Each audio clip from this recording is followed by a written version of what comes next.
ಹೋರಾಟಕ್ಕೆ ಇಳಿಸಿದ್ರು, ಮುಸಲ್ಮಾನರನ್ನ ಹೋರಾಟಕ್ಕೆ ಇಳಿಸಿದ್ರು, ಸಿಖ್ರನ್ನ ಹೋರಾಟಕ್ಕೆ ಇಳಿಸಿದ್ರು, ಕ್ರಿಶ್ಚಿಯನ್ರನ್ನ ಹೋರಾಟಕ್ಕೆ ಇಳಿಸಿದ್ರು. ವಿವಿಧ ಜಾತಿ ವಿವಿಧ ವಿಭಾಗಗಳನ್ನ ಬ್ರಿಟಿಷರ ವಿರುದ್ಧ ಹೋರಾಟಕ್ಕೆ ಇಳಿಸಿದ್ರು. ಸ್ವತಂತ್ರ ನಂತರನೂ ಕೂಡ ಗಾಂಧಿಯವರು ಎಲ್ಲೆಲ್ಲಿ ಭಾರತದಾದ್ಯಂತ ದೆಹಲಿ, ಕಲ್ಕತ್ತಾ, ಅಲಹಾಬಾದ್ ಈ ಕಡೆ ಎಲ್ಲ ಕೋಮು ಗಲಭೆಗಳು ನಡೀತಾ ಇತ್ತೋ ಅಲ್ಲೆಲ್ಲ ಹೋಗಿ ಕೋಮು ಗಲಭೆಗಳನ್ನ ನಾಶ ಮಾಡ್ತಕ್ಕಂಥ, ಕೋಮು ಗಲಭೆಗಳನ್ನ ನಿಲ್ಲಿಸ್ತಕ್ಕಂಥ, ಶಾಂತಿಯನ್ನ ಸ್ಥಾಪನೆ ಮಾಡ್ತಕ್ಕಂಥ ಕೆಲಸದಲ್ಲಿದ್ರು.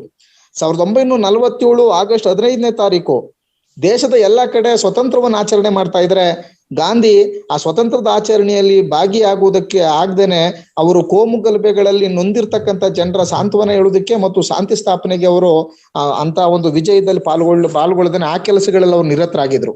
Over. On September 1st, 1947, Gandhiji was in Calcutta. He was among the people. He made an appeal to the people of Hindus, Muslims for peace. But unfortunately, the riots continued. Gandhiji decided to sit on indefinite hunger fast. Rajaji was the Governor General of Bengal then. Rajaji met Gandhiji and appealed to him and requested him to give up the fast. Gandhiji refused. Rajaji told Gandhiji, if anything happens to his life, the communal riots will increase and it will be very tragic. Gandhiji told Rajaji, Miss Rajaji, I will not live to see that. Really, Gandhiji was playing a game of death. When Gandhiji went on fast, indefinite fast, Comrade Jyoti Basu and Bhupesh Gupta, young leaders of the Communist Party of India, they met Gandhiji. They asked him what they could do to bring peace among the people. Gandhiji advised them to organize harmony rallies all over the Calcutta and all the streets of Calcutta. Not only Congress and Gandhiji, communist leaders and cadres made many sacrifices for freedom, fought for independence. Okay.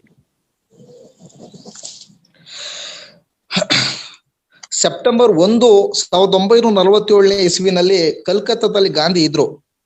Gandhi ಜನರಿಗೆ ಮನವಿ ಮಾಡ್ಕೊಳ್ತಾ ಇದ್ರು, ಹಿಂದೂಗಳಲ್ಲಿ ಮತ್ತು ಮುಸಲ್ಮಾನರಲ್ಲಿ ದಯವಿಟ್ಟು ಶಾಂತಿಯನ್ನ ಕಾಪಾಡಬೇಕು ಅಂತ.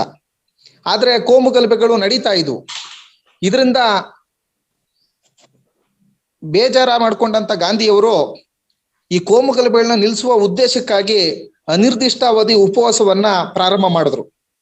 ಅನಿರ್ದಿಷ್ಟಾವಧಿ ಉಪವಾಸ ಪ್ರಾರಂಭ ಮಾಡಿದಂತ ಸಂದರ್ಭದಲ್ಲಿ ಪಶ್ಚಿಮ ಬಂಗಾಳದ ಗವರ್ನರ್ ಆಗಿದ್ದವರು ರಾಜಾಜಿಯವರು ಗಾಂಧಿಯವ್ರನ್ನ ಭೇಟಿ ಮಾಡಿ, ನೀವು ಉಪವಾಸವನ್ನು ನಿಲ್ಲಿಸ್ಬೇಕು, ನಿಮ್ ಜೀವಕ್ಕೆ ಏನಾದ್ರೂ ಅಪಾಯ ಆದ್ರೆ ಈ ಕೋಮು ಗಲಭೆಗಳು ಇನ್ನೊಂದಷ್ಟು ಕೂಡ ಹೆಚ್ಚುತ್ತವೆ ಅನ್ನುವಂತ ಆತಂಕ ವ್ಯಕ್ತಪಡಿಸಿದ್ರು.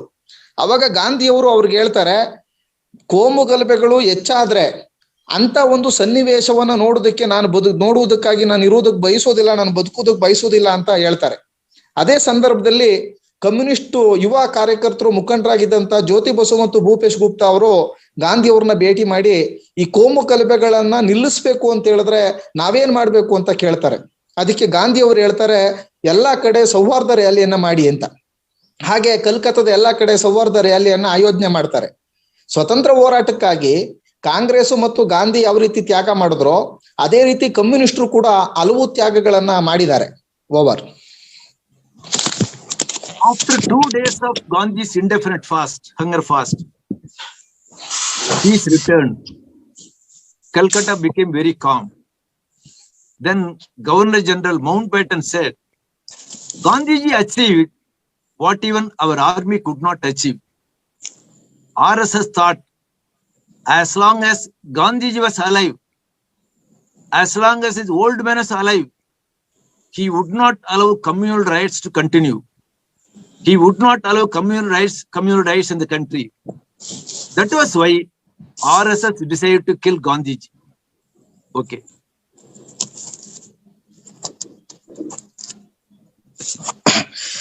ಎರಡು ದಿನದ ಉಪವಾಸದ ನಂತರ ಕೋಮು ಗಲಭೆಗಳು ನಿಂತು, ಆಗ ಮೌಂಟ್ ಬ್ಯಾಟನ್ ಅವರು ಹೇಳಿದ್ರು, ಕೋಮು ಗಲಭೆಗಳನ್ನ ನಿಲ್ಲಿಸೋದಕ್ಕೆ ನಮ್ಮ ಮಿಲಿಟರಿ ಪ್ರಯತ್ನ ಏನ್ ನಾವು ಮಾಡಿದ್ವಿ ಅದಕ್ಕಿಂತನೂ ಅದು ಯಾವುದೇ ಪ್ರಯೋಜನ ಆಗಿರ್ಲಿಲ್ಲ. ಆದ್ರೆ ಗಾಂಧಿ ಉಪವಾಸ ನಮ್ಮ ಮಿಲಿಟರಿ ಪ್ರಯತ್ನಕ್ಕಿಂತ ಹೆಚ್ಚಿನದನ್ನ ಸಾಧಿಸ್ತು ಅಂತ.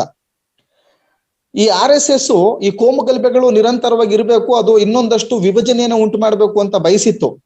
ಆದ್ರೆ ಕೋಮು ಗಲಭೆಗಳು ನಿಂತೋದ್ರಿಂದ RSS ವಿಚಲನೆ ಒಳಗಾಗ್ತು.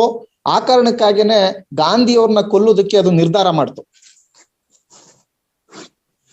On January 30th, 1948, when Gandhiji went for prayer, Godse, along with some others, went there, bowed before Gandhiji, but shot him.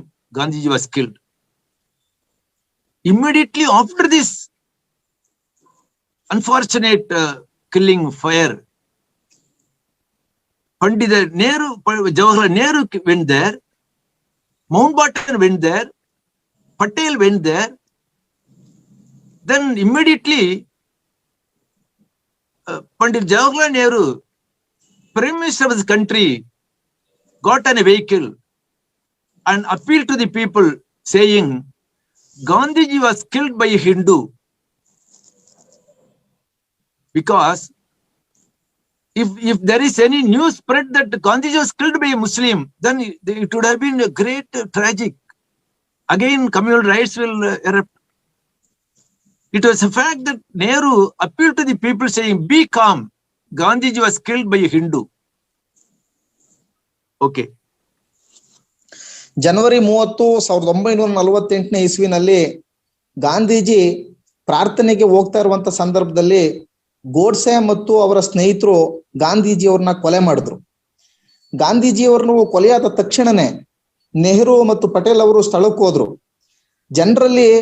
ಜನರಲ್ಲಿ ನೆಹರೂರವರು ಎಲ್ಲಾ ಕಡೆ ಒಂದು ಮನವಿ ಮಾಡಿದ್ದು ಏನಂತಂದ್ರೆ, ದಯವಿಟ್ಟು ಶಾಂತಿಯನ್ನ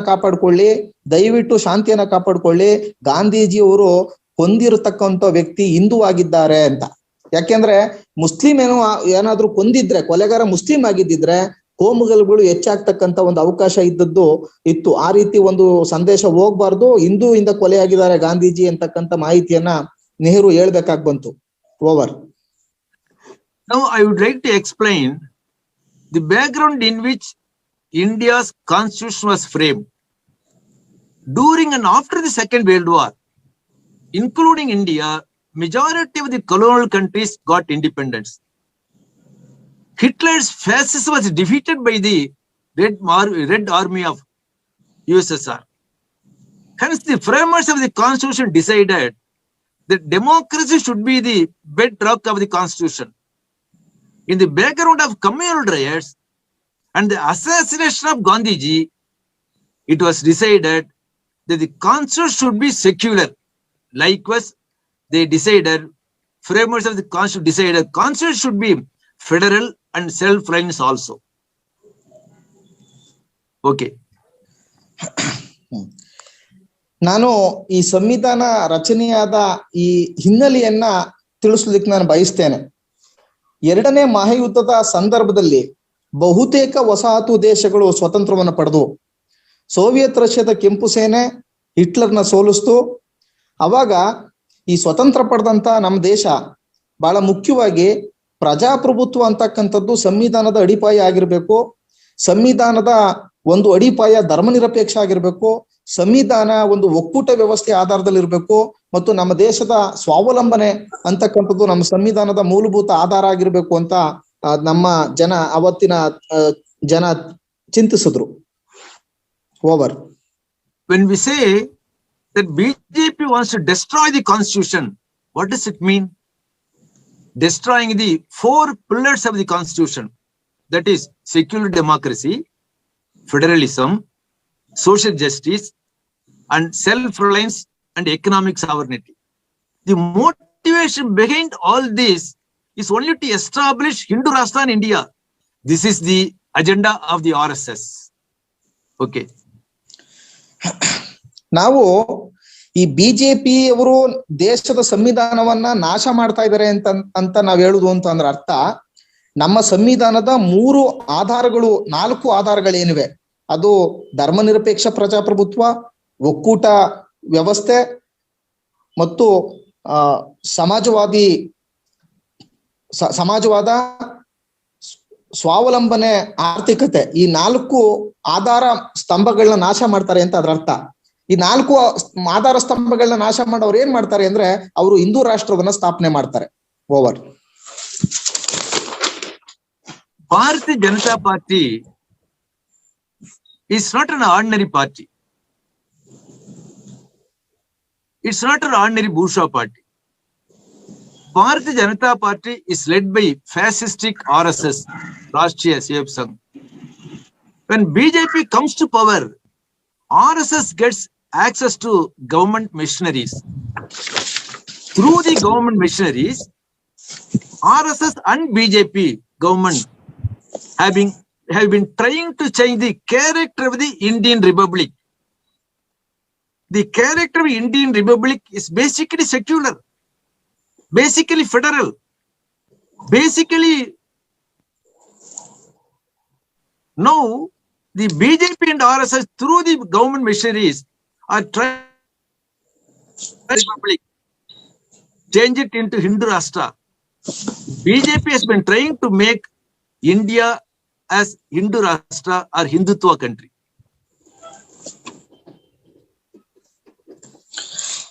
ಭಾರತೀಯ ಜನತಾ ಪಕ್ಷ ಒಂದು ಸಾಮಾನ್ಯ ಪಕ್ಷ ಅಲ್ಲ. ಅದು ಎಲ್ಲರಂತೆ, ಎಲ್ಲ ಪಕ್ಷಗಳಂತೆ ಒಂದು ಸಾಮಾನ್ಯ ಪಕ್ಷ ಅಲ್ಲ.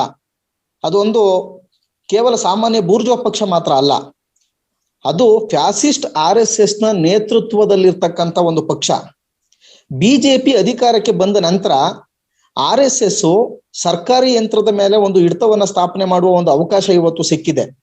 ಈ ರೀತಿ ಏನು ಸರ್ಕಾರಿ ಯಂತ್ರಗಳ ಮೇಲೆ ಅವರಿಗೆ ಹಿಡಿತ ಸಿಕ್ಕಿದೆಯೋ ಅದನ್ನ ಅವರು ಭಾರತದ ಒಂದು ಪ್ರಜಾಪ್ರಭುತ್ವದ ಗುಣ, ಧರ್ಮನಿರಪೇಕ್ಷ ಗುಣ, ಸಾಮಾಜಿಕ ನ್ಯಾಯದ ಗುಣ, ಫೆಡರಲಿಸಂನ ಗುಣ, ಈ ಗುಣಗಳನ್ನ ಅವರು ಬದಲಾಯಿಸ್ತಾ ಇದ್ದಾರೆ. ಅವ್ರ ಪ್ರಯತ್ನ ಏನಂದ್ರೆ ಭಾರತವನ್ನ ಒಂದು ಹಿಂದೂ ರಾಷ್ಟ್ರವನ್ನಾಗಿ ಪರಿವರ್ತನೆ ಮಾಡ್ತಕ್ಕಂಥ, ರೂಪಾಂತರ ಮಾಡ್ತಕ್ಕಂಥ ಕೆಲಸ ಅವ್ರದ್ದು ಗುರಿಯಾಗಿದೆ. Over. In the last 7 years, from 2014 onwards, BJP government at the center and the BJP ruled state governments are dividing the people and communal line. They brought out the enacted Citizenship Amendment Act, then NRC and all that. Citizenship cannot be granted on a religious basis. Indian Constitution says no citizenship can be given on a religious basis. But the BJP government brought this act only to divide the people on religious and communal line. Okay. ಕಳೆದ 7 ವರ್ಷಗಳಿಂದ 2014 ನಂತರ BJP ಕೇಂದ್ರ ಸರ್ಕಾರವನ್ನು ಆಳ್ವಿಕೆ ಮಾಡ್ತಾ ಇದೆ ಮತ್ತು ಹಲವು ರಾಜ್ಯ ಸರ್ಕಾರಗಳನ್ನ ನಡೆಸ್ತಾ ಇದೆ. ಈ ರೀತಿ ಅವ್ರು ಮಾಡುವಾಗ ಕೋಮು ಆಧಾರದಲ್ಲಿ ಜನರನ್ನ ವಿಭಜನೆ ಮಾಡ್ತಕ್ಕಂಥ ಕೆಲಸಗಳೆಲ್ಲ ಅವರು ನಿರತರಾಗಿದ್ದಾರೆ. ಪ್ರತಿಯೊಂದು ಕೆಲಸಗಳು ಈ ಕೆಲಸಗಳನ್ನೇ ಅವು ಮಾಡ್ತಾ ಇದ್ದಾವೆ. ಈ ಕಾರಣಕ್ಕಾಗಿ ಅವರು ಪೌರತ್ವ ತಿದ್ದುಪಡಿ ಕಾಯ್ದೆಯನ್ನ ತಂದ್ರು. ನಮ್ಮ ಸಂವಿಧಾನ ಬಹಳ ಸ್ಪಷ್ಟವಾಗಿ ಹೇಳ್ತದೆ ಪೌರತ್ವವನ್ನ ಧರ್ಮದ ಆಧಾರದಲ್ಲಿ ಕೊಡುವಂತಿಲ್ಲ ಅಂತ. ಆದ್ರೆ ಈ ಕಾಯ್ದೆ ಧರ್ಮದ ಆಧಾರದಲ್ಲಿ ಪೌರತ್ವ ನಿರ್ಧಾರ ಮಾಡ್ತಕ್ಕಂಥ ಒಂದು ಕಾಯ್ದೆ ಆಗಿತ್ತು. ಬಿಜೆಪಿ ಸರ್ಕಾರ ಇದನ್ನ ತಂದ ಉದ್ದೇಶ ಏನು ಅಂತಂದ್ರೆ ಜನರನ್ನ ಕೋಮುವಾದಿ ನೆಲೆಯಲ್ಲಿ, ಕೋಮು ವಿಭಜನೆ ಆಧಾರದಲ್ಲಿ ವಿಭಜನೆ ಮಾಡ್ತಕ್ಕಂಥ ಕೆಲಸಕ್ಕಾಗಿನೇ ಈ ರೀತಿಯ ಕಾಯ್ದೆಗಳನ್ನ ತಂದಿದ್ದು. Over. The BJP government at the center has abolished Article 370 and divided the state of Jammu Kashmir into 2 union territories. Using the Supreme Court judgment, they have built Ram Temple in Ayodhya. BJP ruled states, including Karnataka, they have brought out anti-conversion laws. BJP government and center adopted national education policy in 2020 without any debate, without even consulting the state governments. The ruling thread of the new national education policy is to advance the Hindutva agenda in education. Okay.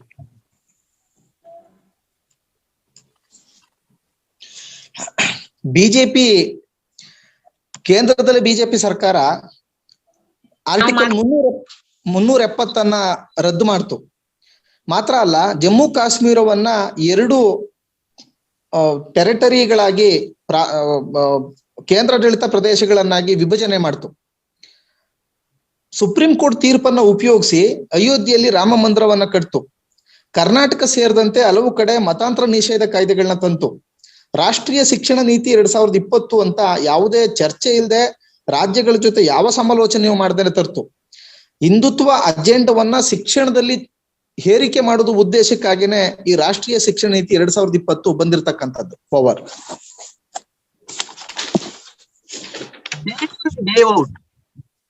leaders of the Sangh Parivars, RSS, other Sangh Parivar organizations declare war against the minorities.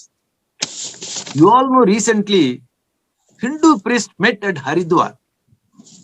They have openly declared Muslims should be killed. They went even to the extent of saying Manmohan Singh should have been killed earlier because he allowed Pakistan to infiltrate into India. After all this, no statement was issued either by the Home Minister or by the Prime Minister. Why?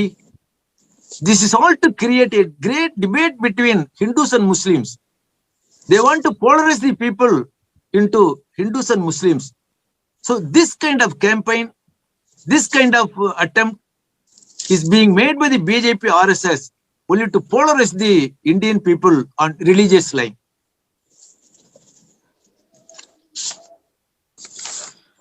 ಸಂಘ ಪರಿವಾರದ ಮುಖಂಡರು, RSS ನ ಮುಖಂಡರು ಮತ್ತು ಸಂಘ ಪರಿವಾರಕ್ಕೆ ಸೇರಿರ್ತಕ್ಕಂಥ ವಿವಿಧ ಸಂಘಟನೆಗಳ ಮುಖಂಡರುಗಳು ಇವತ್ತು ಮುಸಲ್ಮಾನ್ ಅಲ್ಪಸಂಖ್ಯಾತರ ಮೇಲೆ ಒಂದು ಯುದ್ಧವನ್ನೇ ಸಾರಿದ್ದಾರೆ.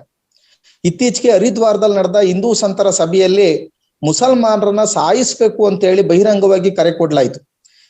ಇದಕ್ ಮೊದಲು ಅಂದ್ರೆ ಮುಸಲ್ಮಾನರ ಸಾಯಿಸೋಕ್ಕಿಂತ ಮೊದಲು ಮನಮೋಹನ್ ಸಿಂಗ್ರನ್ನ ಕೊಲ್ಬೇಕು, ಯಾಕೆಂದ್ರೆ ಅವರು ಎಲ್ಲಾ ಮುಸಲ್ಮಾನರನ್ನ ದೇಶದೊಳಗೆ ಬಿಟ್ಕೊಂಡ್ರು ಅನ್ನುವಂತ ಮಾತುಗಳನ್ನ ಆಡ್ಲಾಯ್ತು.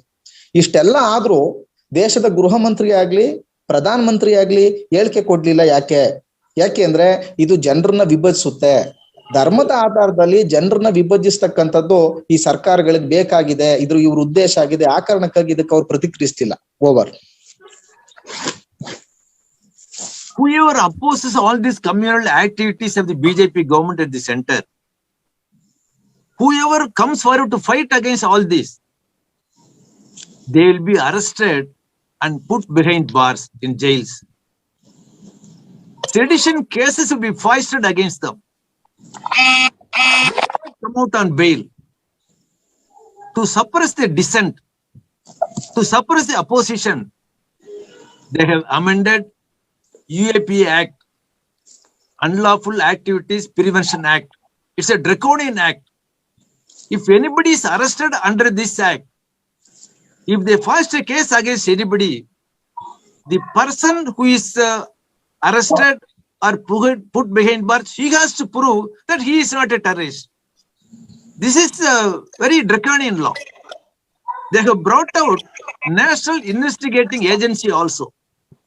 The BJP government at the center have brought all the institutions of power under their control. Central Election Commission, CAG, CBI, National Investigating Agency, Judiciary, media, everything has been brought under the control of the BJP government at the center. They have amended even Cinematography Act, because even through cinema, no one should criticize BJP, criticize Modi. This is what BJP government at the center has been doing the last 7 years.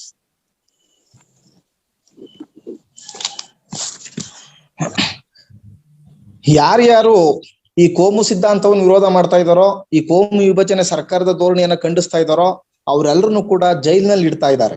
ದೇಶದ್ರೋಹದ ಕೇಸ್ಗಳಾಗ್ತಾ ಇದ್ದಾರೆ. ಜಾಮೀನು ಕೊಡದಂತ ರೀತಿನಲ್ಲಿ ಅವ್ರನ್ನ ಬಂಧಿಸ್ತಾ ಇದ್ದಾರೆ. ಜಾಮೀನುಗಳನ್ನ ನಿರಾಕರಿಸ್ತಾ ಇದ್ದಾರೆ. ಅಂದ್ರೆ ಭಿನ್ನಮತವನ್ನ, ವಿರೋಧವನ್ನ ಅವರು ಈ ರೀತಿ ಕ್ರಮಗಳ ಮೂಲಕ ಒಂದು ದಮನ ಮಾಡ್ತಕ್ಕಂಥ ಕೆಲಸವನ್ನ ಮಾಡ್ತಾ ಇದ್ದಾರೆ. ಈ ಉದ್ದೇಶಕ್ಕಾಗಿ ಯುಎಪಿಎ ಕಾನೂನನ್ನ ತಿದ್ದುಪಡಿ ಮಾಡಿದ್ದಾರೆ. ಅಂದ್ರೆ ಇದೊಂದು ಬಹಳ ಕರಾಳ ಕಾನೂನು. ಇದನ್ನ ಈ ಕಾನೂನಿನ ಆಧಾರದಲ್ಲಿ ಯಾರನ್ನ ಬೇಕಾದ್ರೂ ಬಂಧಿಸ್ಬೋದು, ಎಷ್ಟು ದಿನ ಬೇಕಾದ್ರೂ ಜೈಲಿನಲ್ಲಿ ಇಡ್ಬೋದು. ಬಂಧನಕ್ಕೆ ಒಳಪಟ್ಟವ್ರೆ ನಾನು ಭಯೋತ್ಪಾದಕ ಅಲ್ಲ ಅಂತಕ್ಕಂಥದ್ನ ಸಾಬೀತು ಮಾಡ್ಬೇಕು. ಅದು ರಾಷ್ಟ್ರೀಯ ತನಿಖಾ ದಳ ಆಗ್ಬೋದು, ಕೇಂದ್ರೀಯ ಚುನಾವಣಾ ಆಯೋಗ ಆಗ್ಬೋದು, CBI ಆಗ್ಬೋದು, ನ್ಯಾಯಾಂಗ ಆಗ್ಬೋದು, ಮಾಧ್ಯಮ ಆಗ್ಬೋದು, ಎಲ್ಲವನ್ನು ಕೂಡ ಈ ಬಿಜೆಪಿಯ ನಿಯಂತ್ರಣಕ್ಕೆ ಇವತ್ತು ಒಳಪಡಿಸಲಾಗ್ತಾ ಇದೆ. ಇವರು ಸಿನಿಮಾಟೋಗ್ರಫಿ ಕಾನೂನನ್ನು ಕೂಡ ಇವತ್ತು ತಿದ್ದುಪಡಿ ಮಾಡಿದ್ದಾರೆ. ಸಿನಿಮಾದಲ್ಲಿ ಕೂಡ ಬಿಜೆಪಿ ಸರ್ಕಾರನಾಗ್ಲಿ ಮೋದಿಯನ್ನಾಗ್ಲಿ ಟೀಕಿಸುವಂತಿಲ್ಲ. ಈ ಪ್ರಮಾಣದಲ್ಲಿ ಇವರು ಭಿನ್ನಮತ ಮತ್ತು ವಿರೋಧಗಳನ್ನ ಇವತ್ತು ಸದೆ ಬಡಿತಕ್ಕಂಥ ಕೆಲಸಗಳು ಮಾಡ್ತಾ ಇದ್ದಾರೆ. Over. In connection with the Bhima Goregaon case in Pune, 16 celebrities were arrested, including Varavar Rao, Stan Swami, and so many others. Many of them are in jails for the past more than 2 years. They have been arrested under UAPA Act. Stan Swami, he was a priest, father from Tamil Nadu. He went to Jharkhand. He was working among the tribals. Once the National Investigation Agency people approached him, they asked him, have you gone to Bhima Goregaon? He said no.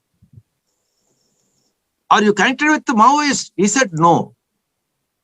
Still, they took his laptop and put something in the laptop. Then he was arrested under the UAPA Act. When he was jailed in Maharashtra, he suffered from Parkinson. His hands are not functioning. His legs are not functioning. He was not able to eat properly. He filed a petition for bail. The NIA Special Court rejected his bail. Later on, he filed a bail application in Bombay High Court. Bombay High Court only transferred him from jail prison to Mumbai. When the Bombay High Court took the case for inquiry, Stan Swami died. The court, in fact, paid homage to him. This is what happening in the BJP government now. Bhima Koregaon ಕೇಸ್ನ ನೋಡಿದ್ರೆ ಅದರಲ್ಲಿ 16 ಗಣ್ಯರನ್ನ ಬಂಧಿಸಲಾಯಿತು. ಅದರಲ್ಲಿ ವರವರ ರಾವು, ಸ್ಟ್ಯಾನ್ ಸ್ವಾಮಿ, ಇನ್ನೂ ಹಲವಾರು ಗಣ್ಯರನ್ನ ಬಂಧಿಸಲಾಯಿತು. 2 ವರ್ಷದ ಬಂಧನದ ನಂತರನೂ ಕೂಡ UAPA ಕಾನೂನಡಿ ಅವ್ರನ್ನ ಬಂಧಿಸಿದ್ದು. ಸ್ಟ್ಯಾನ್ ಸ್ವಾಮಿ ಅವರು ತಮಿಳ್ನಾಡಿನವರು. ಅವರು ಜಾರ್ಖಂಡ್ ನಲ್ಲಿ ಹೋಗಿ ಅಲ್ಲಿ ಆದಿವಾಸಿಗಳಿಗಾಗಿ ಕೆಲಸ ಮಾಡ್ತಾ ಇದ್ರು. ಅವ್ರನ್ನ ರಾಷ್ಟ್ರೀಯ ತನಿಖಾ ದಳದ ಪೊಲೀಸ್ನವರು ಭೇಟಿ ಮಾಡಿ ನೀವೇನಾದ್ರೂ ಭೀಮಾ ಕೊರೆಗಾಂವ್ಗೆ ಹೋಗಿದ್ರ ಅಂತ ಕೇಳಿದ್ರು. ಅವರು ಇಲ್ಲ ಅಂತ ಹೇಳಿದ್ರು. ಅವಾಗ ಅವ್ರ ಲ್ಯಾಪ್ಟಾಪ್ ತಕೊಂಡು ಅದ್ರೊಳಗೆ ಇವರು ಏನೋ ಒಳಗೆ ತೂರಿಸಿ ಬಂಧಿಸಿದ್ರು. ಸ್ಟ್ಯಾನ್ ಸ್ವಾಮಿ ಅವರು ಪಾರ್ಕಿನ್ಸನ್ ರೋಗದಿಂದ ಬಳಲ್ತಾ ಇದ್ರು. ಅವ್ರ ಕಾಲು ಕೈಗಳು ಯಾವುದು ಕೂಡ ಕೆಲಸ ಮಾಡುವುದಕ್ಕೆ ಆಗದೆ ಇರುವಂತ ಒಂದು ಪರಿಸ್ಥಿತಿಲಿ ಇರುವಂತವು. ಅವರು ತಿನ್ನೋಕ್ಕೂ ಕೂಡ ಆಗದೆ ಇರುವಂತ ಒಂದು ಇದು. ಅವರು ಜಾಮೀನಿಗೆ ಅರ್ಜಿ ಹಾಕಿದ್ರೆ ರಾಷ್ಟ್ರೀಯ ತನಿಖಾ ದಳದ ವಿಶೇಷ ನ್ಯಾಯಾಲಯ ಅವ್ರ ಜಾಮೀನನ್ನ ತಿರಸ್ಕಾರ ಮಾಡ್ತು. ಆನಂತರ ಬಾಂಬೆ ಹೈಕೋರ್ಟ್ಗೆ ಹೋದ್ರು. ಬಾಂಬೆ ಹೈಕೋರ್ಟ್ ಕೂಡ ಅದನ್ನ ವಿಳಂಬ ಮಾಡ್ತು. ಆನಂತರ ಆ ವಿಚಾರಣೆ ನಡೀತಾ ಇರುವಂತ ಸಂದರ್ಭದಲ್ಲೇ ಸ್ಟ್ಯಾನ್ ಸ್ವಾಮಿ ಅವರು ತೀರೋಗ್ಬಿಟ್ರು. ನ್ಯಾಯಾಲಯದಲ್ಲೇ ಅವ್ರಿಗೆ ಸಂತಾಪ ಸೂಚಿಸಬೇಕಾದಂತ ಒಂದು ಪರಿಸ್ಥಿತಿ ಬಂತು. ಇದು ಈ ಬಿಜೆಪಿ ಸರ್ಕಾರದ ಆಳ್ವಿಕೆಯಲ್ಲಿ ಆಗ್ತಾ ಇರ್ತಕ್ಕಂಥ ಘಟನೆಗಳು, ವಿದ್ಯಮಾನಗಳು. Over. Even a girl from Bangalore, when she supported farmer struggle, she put some message in her Facebook supporting the farmer struggle. Then a case was filed against her. She was arrested. She was put behind bars all over the country. Without declaring emergency, BJP government at the center has become an worst authoritarian government, keeping the parliament intact, keeping the judiciary under their control. BJP government has become worst authoritarian government. This is what Dr. Ambedkar has warned us when the constitution was framed in the early Independence Day.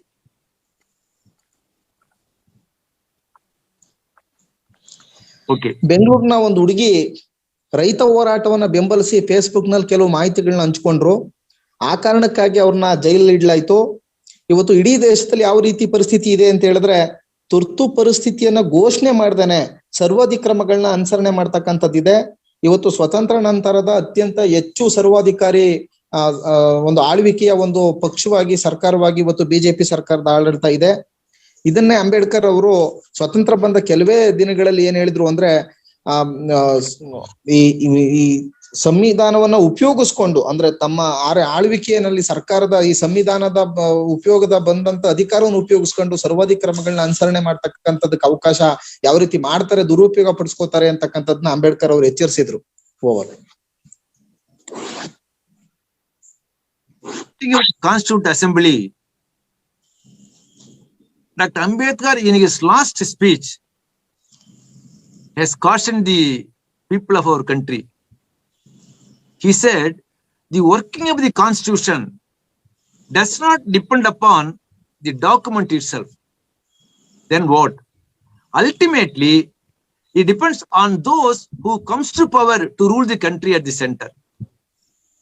However a good constitution may be, however excellent document it may be, it will tend to be bad because those who come to power, those who are called to work it, happen to be a bad lot. What did he say? The constitution may be good, but the party which comes to power at the center, if the party is bad, they will destroy the constitution. This is what Dr. Ambedkar said in his last speech in the Constituent Assembly. This is what happening now. What is the alternative? What can we do to protect the Constitution? Okay.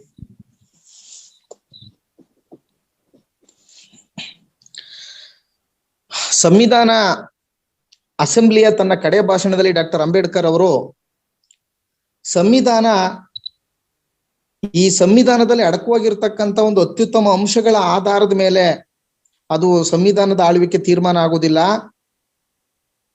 ಈ ಸಂವಿಧಾನದ ಆಳ್ವಿಕೆ ತೀರ್ಮಾನ ಆಗ್ತಕ್ಕಂಥದ್ದು ಸರ್ಕಾರದ ಅಧಿಕಾರಗಳನ್ನ ಹಿಡಿತಕ್ಕಂಥವ್ರು ಎಂಥ ಜನ ಅಂತಕ್ಕಂಥದ್ರ ಮೇಲೆ ಅದು ತೀರ್ಮಾನ ಆಗುತ್ತೆ. ಸಂವಿಧಾನ ಎಷ್ಟೇ ಅತ್ಯುತ್ತಮವಾಗಿದ್ದರು ಅಧಿಕಾರಕ್ಕೆ ಬರ್ತಕ್ಕಂಥ ಪಕ್ಷ ಕೆಟ್ಟದಾಗಿದ್ರೆ, ಅಧಿಕಾರಕ್ಕೆ ಬರೋರು ಕೆಟ್ಟದಾಗಿದ್ರೆ ಸಂವಿಧಾನವನ್ನ ನಾಶ ಮಾಡಬಲ್ರು. ಇದು ಇವತ್ತು ಆಗ್ತಾ ಇದೆ. ಇದಾಗ್ತಾ ಇರೋದೇ ಈಗ ಇದಾಗ್ತಾ ಇರೋದೇ ಆ ರೀತಿನೇ. ಇದಕ್ ನಾವು ಪರ್ಯಾಯ ಏನು, ಸಂವಿಧಾನದ ರಕ್ಷಣೆಗೆ ಏನ್ ಮಾಡ್ಬೇಕು ಅಂತ ನಾವು ಯೋಚನೆ ಮಾಡ್ಬೇಕು. Over. When the BJP and RSS and Sangh Parivars, when they try to divide the people on religious and caste line, we should try to unite the people. What do you learn from the great farmer struggle? It went on for a year, defying all odds, extreme winter and extreme summer, braving the winter, braving the summer. 700 farmers died during the struggle. What a struggle! BJP government has branded the farmer struggle as pro-Pakistan, anti-India. They are all extremists. They are all Khalistan people. Despite all these allegations, despite all this slander, the struggle went on for a year. All over the country, we have mobilized the workers, farmers, even in support of the farmer struggle. Irrespective of the religion and caste, farmers united to fight against Modi government. Okay.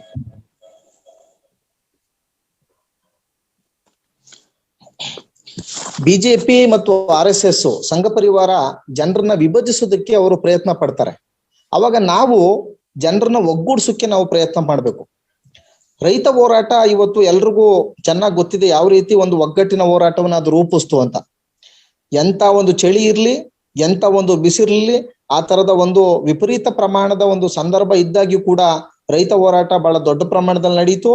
700ಕ್ಕೂ ಹೆಚ್ಚು ಜನ ಹುತಾತ್ಮರು ಆ ರೈತ ಹೋರಾಟದಲ್ಲಿ ಹುತಾತ್ಮರಾದ್ರೂ ಕೂಡ ಆ ಹೋರಾಟ ಸದೆ ಬಡಿಲಿಕ್ಕೆ, ಹೋರಾಟ ನಿಲ್ಲಲಿಕ್ಕೆ ಸಾಧ್ಯ ಆಗ್ಲಿಲ್ಲ. ಅಂತ ಒಂದು ಹೋರಾಟ ಬಿಜೆಪಿಯವರು ಆ ಹೋರಾಟವನ್ನ ಭಾರತ ವಿರೋಧಿ ಹೋರಾಟ, ಇದು ಪಾಕಿಸ್ತಾನ ಪ್ರೇರಿತವಾದಂತ ಹೋರಾಟ, ಇದು ಭಯೋತ್ಪಾದಕರು ನಡೆಸ್ತಾ ಇರುವಂತ ಹೋರಾಟ, ಖಲಿಸ್ತಾನಿಗಳು ನಡೆಸ್ತಾ ಇರ್ತಕ್ಕಂಥ ಹೋರಾಟ ಅಂತ ಇಂಥ ಎಲ್ಲಾ ಅಪಪ್ರಚಾರಗಳು ಮಾಡಿದ್ರು ಕೂಡ ಹೋರಾಟ ಬಹಳ ದೊಡ್ಡ ಪ್ರಮಾಣದಲ್ಲಿ ಬೆಳೀತು. ದೇಶದಾದ್ಯಂತ ದುಡಿಯುವ ಜನ ಆ ಹೋರಾಟವನ್ನು ಬೆಂಬಲಿಸಿದ್ರು. ರೈತರು ಬಹಳ ದೊಡ್ಡ ಪ್ರಮಾಣದಲ್ಲಿ ಈ ಹೋರಾಟದಲ್ಲಿ ಮೋದಿ ಅವ್ರನ್ನ ಮಣಿಸಿದ್ರು. Over.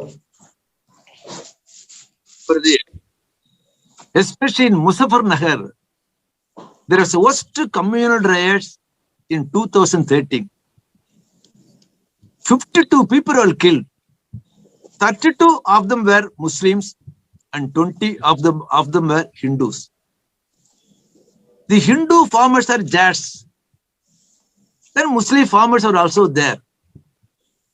In 2013, farmers were divided on communal lines, religious lines. Now the same Muslim farmers, same Hindu farmers joined together to fight against the Modi government. They joined the strike, they joined the struggle, they won the battle.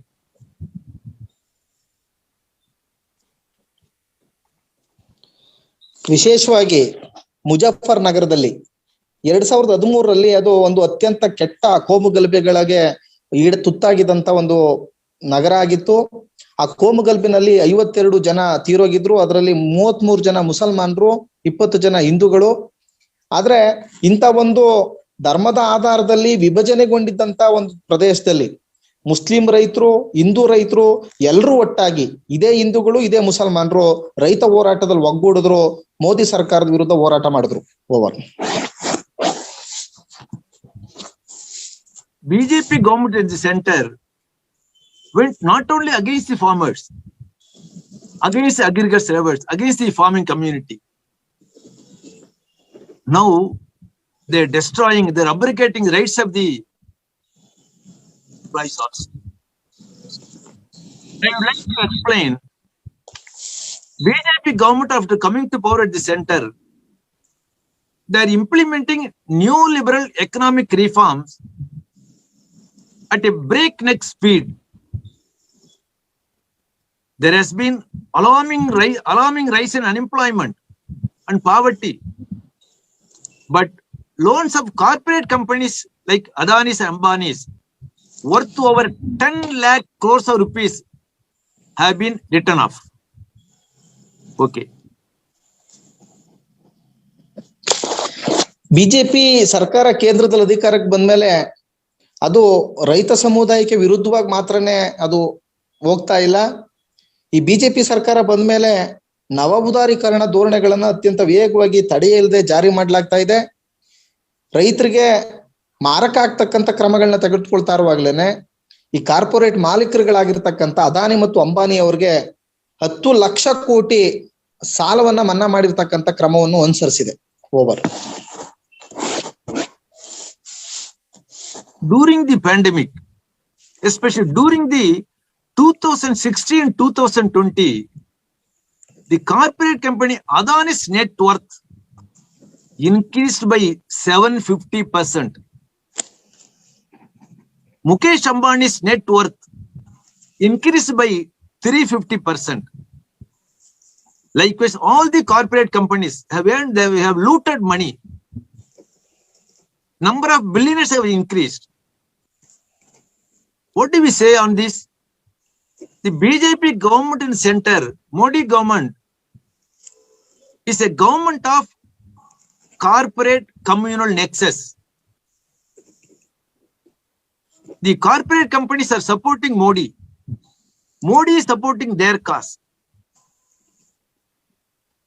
See, now the BJP government center, they are privatizing all the key public sector industries. Steel, insurance company, insurance, banks, power production, all the public sector companies which are the backbone of the Indian economy. The BJP government center wants to sell all the public sector companies for a song. On all these issues, working class is now coming to the street to defend public sector, to defend their rights. This is situation now. Earlier, farmer struggle was there for a long time, for 1 year. Now, the working class have come to the street to defend their rights, defend the public sector, to defend the public cause. ಈ ಸಾಂಕ್ರಾಮಿಕ ಪಿಡುಗಿನ ಅವಧಿಯಲ್ಲಿ, ವಿಶೇಷವಾಗಿ 2016 ರಿಂದ 2020 ಅವಧಿಯಲ್ಲಿ ಅದಾನಿಯವರ ಒಟ್ಟು ಸಂಪತ್ತು ಮತ್ತು ಅವರ ಆಸ್ತಿ 750% ಅಷ್ಟು ಏರಿಕೆಯಾಗಿದೆ. ಅದೇ ರೀತಿ ಮುಖೇಶ್ ಅಂಬಾನಿ ಅವರ ಒಂದು ಆಸ್ತಿ, ಅವರ ಸಂಪತ್ತು 350%, 350% ಏರಿಕೆಯಾಗಿದೆ. ಈ ಎಲ್ಲಾ ಕಾರ್ಪೊರೇಟ್ ಕಂಪನಿಗಳ ಒಂದು ಸಂಪತ್ತಿನ ಮೌಲ್ಯದಲ್ಲಿ ಏರಿಕೆ ಆಗ್ತಾ ಇದೆ. ಇವರು ಬಹಳ ದೊಡ್ಡ ಪ್ರಮಾಣದಲ್ಲಿ ಲೂಟಿ ಮಾಡ್ತಾ ಇದ್ದಾರೆ. ಇವರ ಅವಧಿಯಲ್ಲಿ ಬಿಲಿಯಾಧೀಶರುಗಳ ಸಂಖ್ಯೆಗಳು ಕೂಡ ಹೆಚ್ಚಾಗಿದೆ. ಮೋದಿ ಸರ್ಕಾರ ಕಾರ್ಪೊರೇಟ್ ಕಮ್ಯುನಲ್ ಕೂಟದ ಒಂದು ಸರ್ಕಾರವಾಗಿದೆ.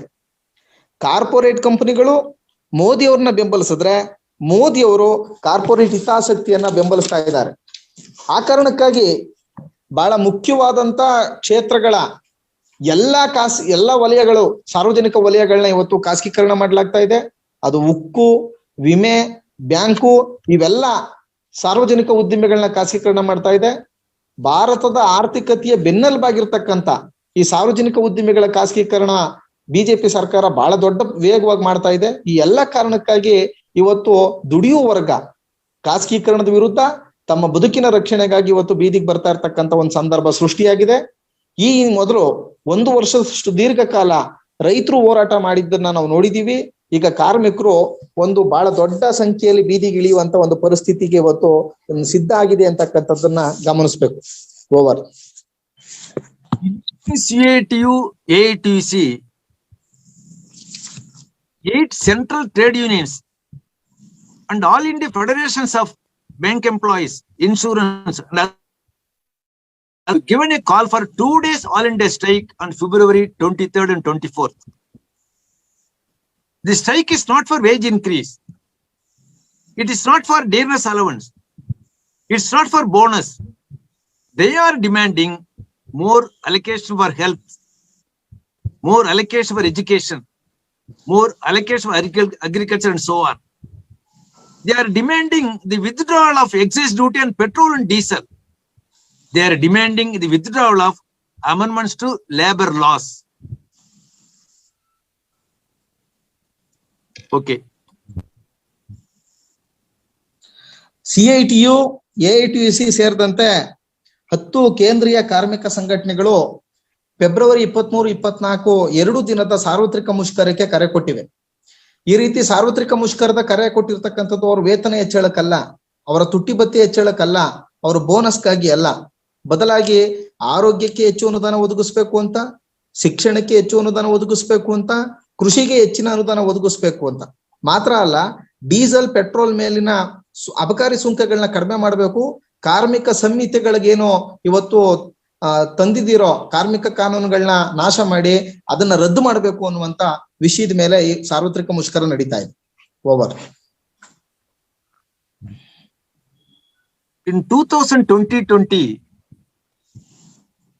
November 26, trade unions call for a general strike on November 26. Samyukta Kisan Morcha joined the struggle on the same day. Working class supported the farmer struggle.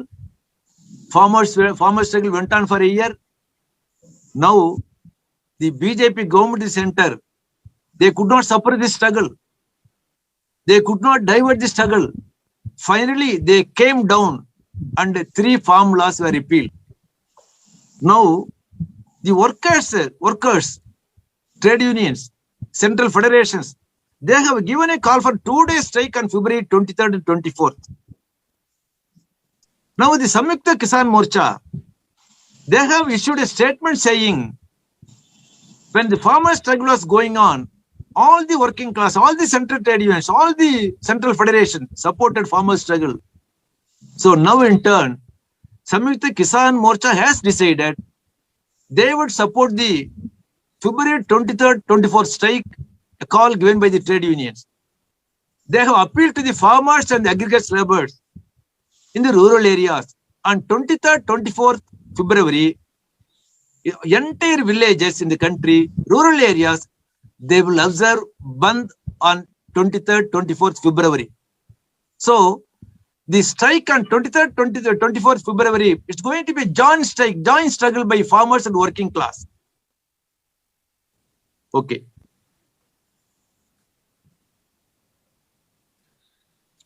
2020 November 26ರಂದು ಕೇಂದ್ರೀಯ ಕಾರ್ಮಿಕ ಸಂಘಟನೆಗಳು ಜಂಟಿಯಾಗಿ ಸಾರ್ವತ್ರಿಕ ಮುಷ್ಕರಕ್ಕೆ ಕರೆ ಕೊಟ್ಟಿದ್ವು. ಅದೇ ದಿನ ಸಂಯುಕ್ತ ಕಿಸಾನ್ ಮೋರ್ಚಾ 3 ಕೃಷಿ ಕಾಯ್ದೆಗಳ ರದ್ದತಿಗೆ ಒಂದು ದೆಹಲಿ ಚಲೋಗೆ ಕರೆ ಕೊಟ್ಟಿತ್ತು. ಎಷ್ಟೇ ಒಂದು ದಮನ ಮಾಡುವ ಪ್ರಯತ್ನ ನಡೆಸಿದ್ರು ಕೂಡ ಅದರಲ್ಲಿ ಯಾವುದೇ ರೀತಿ ಪ್ರಯೋಜನ ಸರ್ಕಾರಕ್ಕಾಗದೇನೆ ಕೊನೆಗೆ ರೈತರ ಹೋರಾಟದ ಮುಂದೆ ಈ 3 ಕೃಷಿ ಕಾಯ್ದೆಗಳನ್ನ ರದ್ದತಿ ಮಾಡ್ಲೇಬೇಕಾದಂತ ಒಂದು ಪರಿಸ್ಥಿತಿ ಮೋದಿಗೆ ಬಂದು ರೈತರ ಹೋರಾಟಕ್ಕೆ ಅದು ಮಣಿತು. ಇಡೀ ದೇಶದಾದ್ಯಂತ ಕಾರ್ಮಿಕರು ಈ ಸಂಯುಕ್ತ ಕಿಸಾನ್ ಮೋರ್ಚಾ ನೇತೃತ್ವದಲ್ಲಿ ನಡೆದ ರೈತ ಹೋರಾಟವನ್ನು ಬೆಂಬಲಿಸಿದ್ವು. ಈಗ ಕಾರ್ಮಿಕ ಸಂಘಗಳು, ಸ್ವತಂತ್ರ ಒಕ್ಕೂಟಗಳು ಏನ್ ಕರೆ ಕೊಟ್ಟಿರ್ತಕ್ಕಂಥ ಸಾರ್ವತ್ರಿಕ ಮುಷ್ಕರವನ್ನ ಸಂಯುಕ್ತ ಕಿಸಾನ್ ಮೋರ್ಚಾ ಒಂದು ಹೇಳಿಕೆ ನೀಡಿ ಬೆಂಬಲಿಸಿದೆ. ಹೇಗೆ ರೈತರ ಹೋರಾಟ ನಡೆಯುವಾಗ ಕಾರ್ಮಿಕರು ನಮಗ್ ಬೆಂಬಲ ಕೊಟ್ರೋ ಆ ರೀತಿ ಕಾರ್ಮಿಕರ ಮುಷ್ಕರಕ್ಕೆ ರೈತರು ದೊಡ್ಡ ಪ್ರಮಾಣದಲ್ಲಿ ಬೆಂಬಲ ನೀಡ್ತೀವಿ ಎನ್ನುವಂತ ಒಂದು ಹೇಳಿಕೆಯನ್ನು ಕೊಟ್ಟಿದ್ದಾರೆ. 23-24ನೇ ತಾರೀಕು ರೈತ ಕೂಲಿಕಾರರು ದೇಶದಾದ್ಯಂತ ಎಲ್ಲಾ ಗ್ರಾಮಗಳಲ್ಲಿ ಬಂದ್ ಮತ್ತು ಹರತಾಳವನ್ನ ನಡೆಸಿ ಕಾರ್ಮಿಕರ ಮುಷ್ಕರ ಜೊತೆ ನಾವು ಸೇರ್ತೀವಿ ಅಂತ ಹೇಳಿದ್ದಾರೆ. ಫೆಬ್ರವರಿ 23 ಮತ್ತು 24ರ ಈ ಸಾರ್ವತ್ರಿಕ ಮುಷ್ಕರ ರೈತರ ಮತ್ತು ಕಾರ್ಮಿಕರ ಮತ್ತು ರೈತರ ಒಂದು ಜಂಟಿ ಸಾರ್ವತ್ರಿಕ ಮುಷ್ಕರವಾಗಿ ಇವತ್ತು ಪರಿವರ್ತನೆಗೊಂಡಿದೆ. Over. The 2-day strike is to save the people, save the nation. This is a patriotic struggle. When the BJP government at the center, when the Sangh Parivar organizations, when they try to divide the people on communal line, when they're trying to change the character of Indian Republic, we should mobilize the people belonging to many religions, many castes. When they divide the people, we should try to unite the people. This is the reply to the BJP and RSS. Not only our party, not only communists, so many democratic parties are now coming together to save the country, to save the nation, to protect the Indian Constitution. We, the communists, should go to the people, working class organization, farmers organization, Kisan Sabha, Agriculture Sabers Union, student movement, women's movement, and class and mass organizations. We should go to the people and mobilize them on their issues, on their livelihood issues, and unite them. This is the way to unite the people and organize them against the BJP government. In this way, we should try to protect the Constitution, protect the 4 pillars of the Constitution also. On this day, 73rd Republic Day, on behalf of our party, Politburo Central Committee, I appeal to all the people to take oath to protect the Indian Constitution, protect Indian sovereignty, to protect democracy, to protect secularism also. I thank Karnataka Party State Committee by giving me the opportunity to speak to the Karnataka comrades. Thank you, thank you, thank you. ಈ ಸಾರ್ವತ್ರಿಕ ಮುಷ್ಕರ ಜನರನ್ನ ರಕ್ಷಿಸಿ ರಾಷ್ಟ್ರವನ್ನ ರಕ್ಷಿಸಿ ಅನ್ನುವಂತ ಒಂದು ಘೋಷಣೆ ಇದೆ. ಈ ಸಾರ್ವತ್ರಿಕ ಮುಷ್ಕರ ಒಂದು ದೇಶ ಪ್ರೇಮಿ ಹೋರಾಟ ಆಗಿದೆ. ಆದ್ರೆ RSS ಮತ್ತು ಬಿಜೆಪಿ ಜನರನ್ನ ಕೋಮು ಆಧಾರದಲ್ಲಿ ವಿಭಜನೆ ಉಂಟು ಮಾಡ್ತಕ್ಕಂಥ ಪ್ರಯತ್ನವನ್ನ ಮಾಡ್ತಾ ಇದ್ರೆ, ನಾವು ಜನರನ್ನ ಒಗ್ಗೂಡಿಸುವಂತ ಪ್ರಯತ್ನ ಮಾಡ್ಬೇಕು. ಕೋಮು ವಿಭಜನೆಯ RSS ಬಿಜೆಪಿಯ ಒಂದು ಪ್ರಯತ್ನಕ್ಕೆ ಜನರನ್ನ ಒಗ್ಗೂಡಿಸ್ತಕ್ಕಂಥದ್ದು ಮಾತ್ರವೇ ಸರಿಯಾದಂತ ಉತ್ತರ. ಕಮ್ಯುನಿಸ್ಟ್ ಪಕ್ಷಗಳು ಮಾತ್ರ ಅಲ್ಲ, ಇವತ್ತು ಹಲವು ಪ್ರಜಾಪ್ರಭುತ್ವ ಪಕ್ಷಗಳು ಮೋದಿ ಸರ್ಕಾರದ ಈ ದಮನಕಾರಿ ನೀತಿ ಮತ್ತು ಸರ್ವಾಧಿಕಾರಿ ಕೋಮುವಾದಿ ನೀತಿ ವಿರುದ್ಧ ಮುಂದೆ ಬಂದಿದ್ದಾವೆ. ಕಾರ್ಮಿಕ ಸಂಘಗಳು, ರೈತ ಸಂಘಗಳು, ವಿದ್ಯಾರ್ಥಿ ಸಂಘಗಳು, ಯುವಜನ ಸಂಘಗಳು, ಮಹಿಳಾ ಸಂಘಗಳು, ಹೀಗೆ ಪ್ರತಿಯೊಬ್ಬರು ಜನರ ಬಳಿ ಹೋಗಿ ಜನರನ್ನ ಒಗ್ಗೂಡಿಸ್ತಕ್ಕಂತ ಕೆಲಸವನ್ನು ಮಾಡ್ಬೇಕು. ಈ ರೀತಿ ಮಾತ್ರವೇ ನಾವು ಸಂವಿಧಾನವನ್ನ ರಕ್ಷಣೆ ಮಾಡ್ತಕ್ಕಂತ ಒಂದು ಪ್ರಯತ್ನ ಆಗುತ್ತೆ. ಈ ರೀತಿ ಮಾತ್ರವೇ ನಾವು ಸಂವಿಧಾನದ 4 ಆಧಾರ ಸ್ತಂಭಗಳನ್ನ ನಾವು ರಕ್ಷಣೆ ಮಾಡ್ತಕ್ಕಂತ ಮಾತ್ರ ಆಗತ್ತೆ.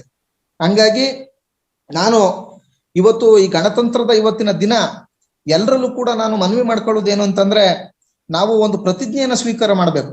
ಸಂವಿಧಾನವನ್ನ ರಕ್ಷಣೆ ಮಾಡ್ತಕ್ಕಂಥ ಪ್ರತಿಜ್ಞೆ, ಪ್ರಜಾಪ್ರಭುತ್ವವನ್ನು ರಕ್ಷಣೆ ಮಾಡ್ತಕ್ಕಂಥ ಪ್ರತಿಜ್ಞೆ, ಧರ್ಮ ನಿರಪೇಕ್ಷತೆಯನ್ನ ರಕ್ಷಣೆ ಮಾಡ್ತಕ್ಕಂಥ ಪ್ರತಿಜ್ಞೆ, ಸ್ವಾತಂತ್ರ್ಯವನ್ನ ರಕ್ಷಣೆ ಮಾಡ್ತಕ್ಕಂಥ ಪ್ರತಿಜ್ಞೆ, ಒಕ್ಕೂಟವಾದವನ್ನು ರಕ್ಷಣೆ ಮಾಡ್ತಕ್ಕಂಥ ಪ್ರತಿಜ್ಞೆ. ಹೀಗೆ ನಾವು ಈ ಪ್ರತಿಜ್ಞೆಯನ್ನ ಸ್ವೀಕಾರ ಮಾಡ್ಬೇಕಾದಂತ ಒಂದು ಎಲ್ಲರಲ್ಲೂ ನಾನು ಕೇಳ್ಕೊಳ್ತೀನಿ ಸ್ವೀಕರಿಸ್ಬೇಕು ಅಂತ. ಕರ್ನಾಟಕ ರಾಜ್ಯದ CPM ಸಮಿತಿ ಏನಿದೆ, ಅವರು ಇವತ್ತು ನನಗೆ ಈ ಒಂದು ಉಪನ್ಯಾಸ ನೀಡೋದಕ್ಕೆ ಅವಕಾಶವನ್ನು ಕೊಟ್ಟದಕ್ಕೆ ಅವ್ರಿಗೂ ಕೂಡ ನಾನು ಧನ್ಯವಾದ ಅರ್ಪಿಸ್ತಾ ಎಲ್ರಿಗೂ ನಾನು ಮತ್ತೊಮ್ಮೆ ಧನ್ಯವಾದ ಹೇಳ್ತಾ ಇದ್ದೀನಿ. ವಂದನೆಗಳು, ಧನ್ಯವಾದ.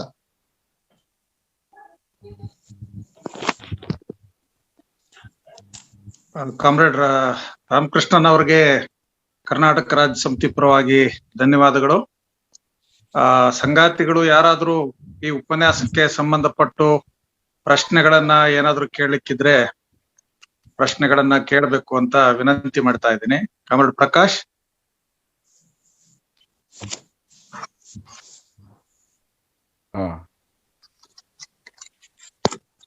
ಕಾಮ್ರೇಡ್ಸ್ ಏನಾದ್ರು ಪ್ರಶ್ನೆಗಳಿದ್ರೆ ಕೇಳಿ. ನನಗನ್ಸೋದು ಅವ್ರೇನಾದ್ರು ಕ್ವಶನ್ಸ್ ಇದ್ರೆ ಬಾಕ್ಸ್ ಅಲ್ಲಿ, ಚಾಟ್ ಬಾಕ್ಸ್ ಅಲ್ಲಿ ಹಾಕ್ಬೋದು. ಇಲ್ಲ ಅಂತಂದ್ರೆ ಅಧ್ಯಕ್ಷರು ಮಾತಾಡ್ಬೋದು ಅಂತ ಕಾಣುತ್ತೆ.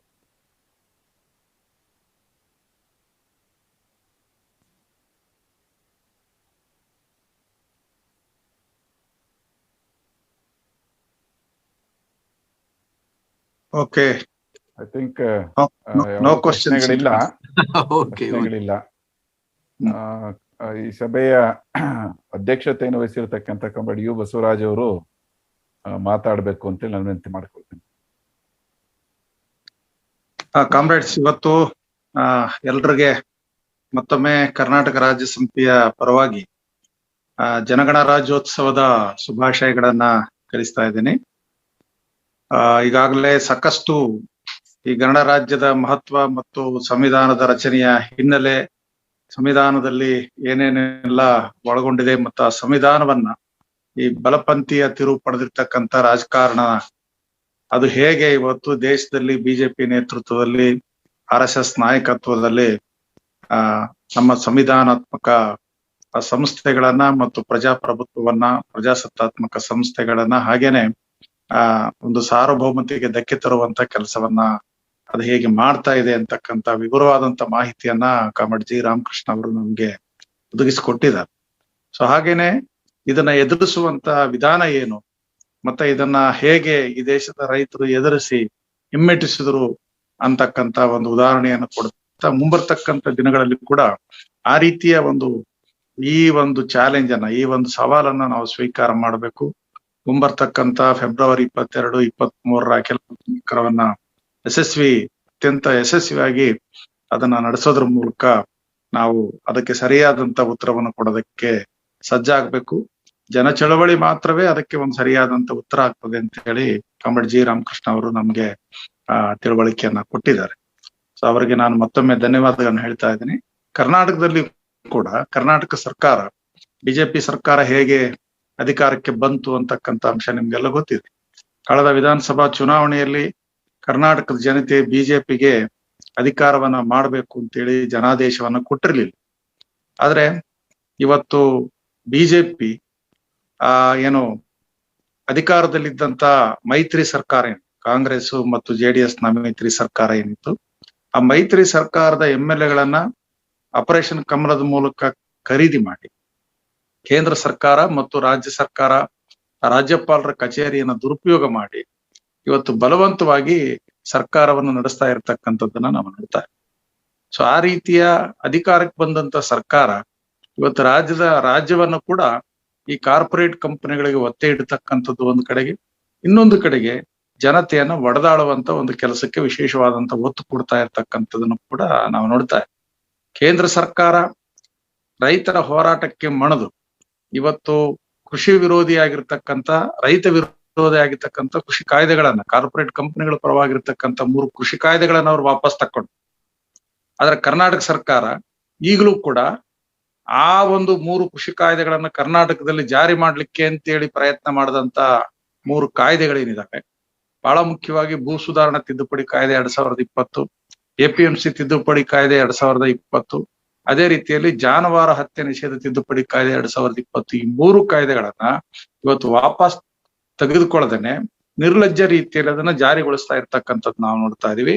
ಜನರ ಗಮನವನ್ನ ಅಂದ್ರೆ ಆ ಪ್ರಶ್ನೆಗಳ ಮೇಲೆ ಇವತ್ತು ರಾಜ್ಯದ ಜನತೆ ಇವತ್ತು ತಮ್ಮ ಗಮನವನ್ನ ಕೇಂದ್ರೀಕರಿಸಬಾರದು ಅಂತೇಳಿ, ಹೋರಾಟ ಇವತ್ತು ಆ ವಿಚಾರದಲ್ಲಿ ಬಲಗೊಳ್ಳಬಾರದು ಅಂತೇಳಿ ಜನತೆಯ ಗಮನವನ್ನ ಬೇರೆ ಕಡೆ ಸೆಳೆಯುವಂತ ಒಂದು ಪ್ರಯತ್ನವನ್ನ ಅವ್ರು ಮಾಡ್ತಾ ಇದ್ದಾರೆ. ಆ ಕಾರಣದಿಂದ ಇವತ್ತು ರಾಜ್ಯದಲ್ಲಿ ಒಂದು ಕೋಮು ವಿಭಜನೆಯನ್ನ ತರುವಂತ ಒಂದು ಪ್ರಯತ್ನವನ್ನ ಮಾಡ್ತಾ ಇದ್ದಾರೆ. ಒಂದ್ ಕಡೆಗೆ ಆಂಟಿ ಕನ್ವರ್ಷನ್ ಬಿಲ್ ಏನಿದೆ, ಮತಾಂತರ ನಿಷೇಧ ಕಾಯ್ದೆಯನ್ನ ಜಾರಿಗೊಳಿಸೋದ್ರ ಮೂಲಕ, ಇನ್ನೊಂದು ಕಡೆಗೆ RSS ಅದರ ಎಲ್ಲಾ ಸಂಘಗಳು ಏನಿದಾವೆ ಅವರು ಇವತ್ತು ಹಲವಾರು ಕಡೆ ಮುಸ್ಲಿಂ ಯುವಕರ ಮೇಲೆ, ಅದೇ ರೀತಿಯಲ್ಲಿ ಮಸೀದಿಗಳ ಮೇಲೆ, ಚರ್ಚ್ಗಳ ಮೇಲೆ ದಾಳಿ ಮಾಡೋದ್ರ ಮೂಲಕ ಇವತ್ತು ಕೋಮುಗಲಭೆಗಳನ್ನು ಸೃಷ್ಟಿ ಮಾಡುವಂತ ಒಂದು ಕೆಲಸವನ್ನ ಅದು ನಿರಂತರವಾಗಿ ಮಾಡ್ತಾ ಇದೆ ಅಂತಕ್ಕಂಥ ಅಂಶವನ್ನು ಕೂಡ ನಾವು ಗಮನಿಸ್ಬೇಕು. ಒಟ್ಟಾರೆ ಕರ್ನಾಟಕ ರಾಜ್ಯದ ಒಂದು ಎಲ್ಲ ಸಂಪನ್ಮೂಲಗಳನ್ನ ಕಾರ್ಪೊರೇಟ್ ಕಂಪನಿಗಳಿಗೆ ತೆರೆದುಕೊಡುವಂತ ದುರುದ್ದೇಶದಿಂದ ಅದ್ರ ವಿರುದ್ಧ ಯಾವುದೇ ಹೋರಾಟ ಚಳವಳಿಗಳು ಬೆಳೆದು ಬರಬಾರದು ಅನ್ನುವಂತ ದುರುದ್ದೇಶದಿಂದ ಈ ರೀತಿಯ ಒಂದು ರಾಜ್ಯಭಾರವನ್ನ ಮಾಡ್ತಾ ಇರ್ತಕ್ಕಂಥದ್ದನ್ನ ನಾವು ನೋಡ್ತಾ ಇದೀವಿ. ಕರ್ನಾಟಕದಲ್ಲೂ ಕೂಡ ಈ ಕಾಯ್ದೆಗಳನ್ನ ಜಾರಿ ಮಾಡುವಾಗ ಕೂಡ ಯಾವುದೇ ಚರ್ಚೆಗಳನ್ನ ಮಾಡಲಿಲ್ಲ. ಇಡೀ ಕರ್ನಾಟಕ ಜನತೆಯ ಹಿತಾಸಕ್ತಿಗಳು ಇದರಲ್ಲಿ ಇದೆ.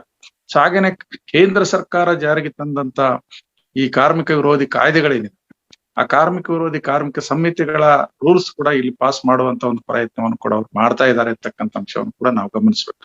ಸೊ ಆ ಹಿನ್ನೆಲೆಯಲ್ಲಿ ಇವತ್ತು ಕರ್ನಾಟಕದ ರೈತರು, ಕಾರ್ಮಿಕರು ಒಗ್ಗೂಡಿ ಇವತ್ತು ಈ ಸರ್ಕಾರವನ್ನ ನಾವು ಬಲವಾಗಿ ಎದುರಿಸ್ಬೇಕಾದಂತ ಸಂದರ್ಭದಲ್ಲಿ ಇದೀವಿ ಅಂತಕ್ಕಂಥ ಅಂಶವನ್ನು ಕೂಡ ನಾವು ಗಮನಿಸ್ಬೇಕಾಗಿದೆ. ಸೊ ಕರ್ನಾಟಕದಲ್ಲೂ ಕೂಡ ಎಲ್ಲ ಪ್ರಜಾಸತ್ತಾತ್ಮಕ ಹಕ್ಕುಗಳನ್ನ, ಹಾಗೇನೆ ಸಂವಿಧಾನಾತ್ಮಕ ಹಕ್ಕುಗಳನ್ನ ಇವತ್ತು ದಮನ ಮಾಡ್ತಕ್ಕಂತ ಒಂದು ಕೆಲಸವನ್ನ ಕರ್ನಾಟಕ ಸರ್ಕಾರ ಕೂಡ ಮುಂದುವರಿಸಿದೆ ಅಂತಕ್ಕಂಥ ಅಂಶವನ್ನ ನಾವು ಗಮನಿಸ್ಬೇಕು. ಸೊ ಆ ಹಿನ್ನೆಲೆಯಲ್ಲಿ ಕರ್ನಾಟಕದಲ್ಲಿ ಕೂಡ ಇಂಥ ಒಂದು ಪ್ರಜಾಪ್ರಭುತ್ವ ವಿರೋಧಿಯಾಗಿರ್ತಕ್ಕಂಥ ಒಂದು ಅನೈತಿಕ ಮಾರ್ಗದಲ್ಲಿ ಅಧಿಕಾರಕ್ಕೆ ಬಂದು ಇಡೀ ರಾಜ್ಯದ ಸಂಪನ್ಮೂಲಗಳನ್ನ ಇವತ್ತು ಕಾರ್ಪೊರೇಟ್ ಕಂಪನಿಗಳು ವಹಿಸ್ಕೊಡುವಂತ ಒಂದು ದುಷ್ಟ ಕಾರ್ಯದಲ್ಲಿ ತೊಡಗಿರ್ತಕ್ಕಂಥ ಈ ಸರ್ಕಾರವನ್ನ ಕೆಳಗಿಳಿಸೋದು ಬಹಳ ತುರ್ತಿನ ಅಗತ್ಯ ಆಗಿದೆ. ಸೊ ಇವತ್ತು ಕರ್ನಾಟಕದಲ್ಲಿ ಈ ರೈತ ವಿರೋಧಿ, ಕಾರ್ಮಿಕ ವಿರೋಧಿ ಕಾಯ್ದೆಗಳನ್ನ ವಾಪಸ್ ತಕ್ಕೊಳ್ಬೇಕಾಗಿದೆ. ಹಾಗೇನೆ ಜಾತ್ಯತೀತತೆಯ ವಿರುದ್ಧ ಇವತ್ತೇನು ಈ ರೀತಿಯ ಕೋಮುವಾದಿ ಕಾಯ್ದೆಗಳನ್ನ ತರ್ತಾ ಇದ್ದಾರೆ, ಕೋಮು ವಿಭಜನೆ ಮಾಡುವಂತ ಕಾಯ್ದೆಗಳು, ಅವುಗಳನ್ನು ಕೂಡ ಇವತ್ತು ವಾಪಸ್ ತಕ್ಕೊಳ್ಬೇಕಾಗಿದೆ. ಹಾಗೇನೆ ಇವತ್ತು ಹೊಸ ಶಿಕ್ಷಣ ನೀತಿ, ಹೊಸ ರಾಷ್ಟ್ರೀಯ ಶಿಕ್ಷಣ ನೀತಿ ಹೆಸರಿನಲ್ಲಿ ಕರ್ನಾಟಕದ ಜನತೆಗೆ, ಸಾಮಾನ್ಯ ಜನತೆಗೆ ಇವತ್ತು ಶಿಕ್ಷಣ ಸಿಗ್ಲಾರ್ದಂತ ಪರಿಸ್ಥಿತಿ, ಶಿಕ್ಷಣವನ್ನ ವ್ಯಾಪಾರ ಮಾಡುವಂತ ಒಂದು ಪರಿಸ್ಥಿತಿ, ಶಿಕ್ಷಣದೊಳಗಡೆ ಇವತ್ತು ಮತಾಂಧತೆಯನ್ನ ಹರಡುವಂತ ಒಂದು ಪರಿಸ್ಥಿತಿಯನ್ನ ನಿರ್ಮಾಣ ಮಾಡೋದಕ್ಕೆ ಕರ್ನಾಟಕ ಸರ್ಕಾರ ಏನು ಹೊರಟಿದೆ, ಅದನ್ನು ಕೂಡ ಇವತ್ತು ಅದು ವಾಪಸ್ ತಕ್ಕೋಬೇಕಾಗಿದೆ. ಇಂಥ ಎಲ್ಲ ಜನ ವಿರೋಧಿ ಕಾಯ್ದೆಗಳನ್ನ ವಾಪಸ್ ತಕ್ಕೊಳ್ಳುವಂತ ಒಂದು ಬಲವಾದಂತ ಹೋರಾಟಕ್ಕೆ ನಾವು ಇವತ್ತು ಸಜ್ಜಾಗ್ಬೇಕಾಗಿದೆ. ಕರ್ನಾಟಕದಲ್ಲಿ ಸುಮಾರು ಎಡ ಮತ್ತು ಜಾತ್ಯತೀತ 7 ಪಕ್ಷಗಳು ಒಟ್ಟಿಗೆ ನಾವು ಹೋರಾಟ ಮಾಡೋದಕ್ಕೆ ಒಂದು ನಿರ್ಣಯ ಮಾಡಿದೀವಿ. ಅದೇ ರೀತಿಯಲ್ಲಿ ಕರ್ನಾಟಕದ ಒಂದು ದೊಡ್ಡ ಪ್ರಜಾಸತ್ತಾತ್ಮಕ ಸಂಘಟನೆಗಳು, ರೈತರು, ಕೂಲಿಕಾರರು, ಕಾರ್ಮಿಕರು, ವಿದ್ಯಾರ್ಥಿ, ಯುವಜನರು, ಮಹಿಳೆಯರು ಇರತಕ್ಕಂತ ಒಂದು ಸಂಯುಕ್ತ ಹೋರಾಟ ಕರ್ನಾಟಕ ಏನು ರೂಪುಗೊಂಡಿದೆ, ಅದು ಕೂಡ ಇವತ್ತು ಬಲವಾದಂತ ಹೋರಾಟವನ್ನು ನಡೆಸೋದಕ್ಕೆ ಸಜ್ಜಾಗ್ತಾ ಇದೆ. ಸೊ ಆ ರೀತಿಯ ಒಂದು ಹೋರಾಟದ ಮೂಲಕ ಮಾತ್ರವೇ ದೆಹಲಿ ಅನುಭವದ ಆಧಾರದಲ್ಲಿ ನಾವು ನೋಡೋದಾದ್ರೆ ಈ ಕಾಯ್ದೆಗಳನ್ನ ಹಿಮ್ಮೆಟ್ಟಿಸೋದಕ್ಕೆ ಸಾಧ್ಯ ಇದೆ. ಈ ಕಾಯ್ದೆಗಳನ್ನ ಈ ಸರ್ಕಾರ ವಾಪಸ್ ತಕ್ಕೊಳ್ಳುವಂತ ಹೋರಾಟಕ್ಕೆ ಸಜ್ಜಾಗ್ಬೇಕು.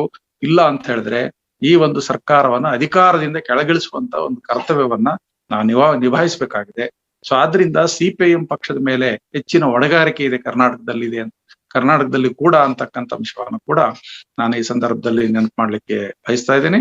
ಕರ್ನಾಟಕದ ಪ್ರತಿಯೊಬ್ಬ ಕಮ್ಯುನಿಸ್ಟ್ ಪಕ್ಷದ ಸದಸ್ಯ ಇವತ್ತು ಇಂಥ ಒಂದು ಚಳುವಳಿಯನ್ನು ಬಲಗೊಳಿಸೋದ್ರ ಕಡೆ ಸಕ್ರಿಯವಾಗಿ ಪಾಲ್ಗೊಳ್ಳೋದ್ರ ಮೂಲಕ ಮಾತ್ರವೇ ಇವತ್ತು ನಮ್ಮ ಈ ಗಣರಾಜ್ಯಕ್ಕೆ ಏನು ಬಂದಿರತಕ್ಕಂಥ ಧಕ್ಕೆ ಏನಿದೆ, ಅಥವಾ ಸಂವಿಧಾನ ಪ್ರಜಾಸತ್ತಾತ್ಮಕ ಹಕ್ಕುಗಳಿಗೆ ಬಂದಿರತಕ್ಕಂತ ಏನೋ ಹಾನಿ ಇದೆ, ಆ ಹಾನಿಯನ್ನ ನಾವು ತುಂಬಿಕೊಡ್ಲಿಕ್ಕೆ ಸಾಧ್ಯ ಆಗುತ್ತೆ.